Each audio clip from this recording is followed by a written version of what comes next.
বর্তমান সময়ে ঢাকাই সিনেমার অন্যতম আলোচিত নায়িকা পূজা চেরি।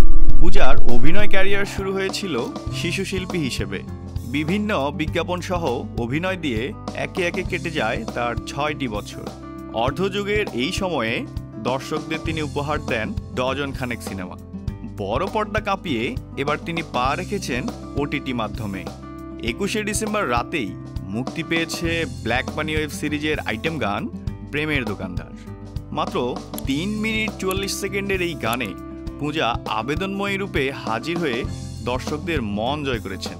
তার নৃত্যের অনবদ্য সুর ও কস্টিউমের জন্য সামাজিক যোগাযোগ মাধ্যমে তার প্রশংসার ঝড় উঠেছে। এই গানের ভিডিও নিজের ফেসবুকে শেয়ার করেছেন অপু বিশ্বাস। লিখেছেন, আমার ছোট বোনটা এত দারুণ নাচে। পূজা তাতে মন্তব্য করেছেন, বড় বোন যেরকম ছোট বোন তো সেরকমই হবে। এই গানটি লিখেছেন প্রিয় চট্টোপাধ্যায়, সুর করেছেন আকাশ এবং কণ্ঠ দিয়েছেন আকাশ ও কণা।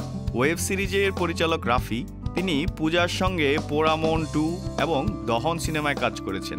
এবার আবার পূজাকে তার ওয়েব সিরিজে নিয়ে এসেছেন। ব্ল্যাক মানি ওয়েব সিরিজে পূজার সঙ্গে আরও অভিনয় করেছেন চিত্রনায়ক রুবেল, ইন্তেখাব দিনার, সালাউদ্দিন লাবলু, পাবেল সহ এক ঝাঁক তারকা। ওয়েব সিরিজটি জানুয়ারির প্রথম সপ্তাহে বঙ্গ প্ল্যাটফর্মে মুক্তি পাবে।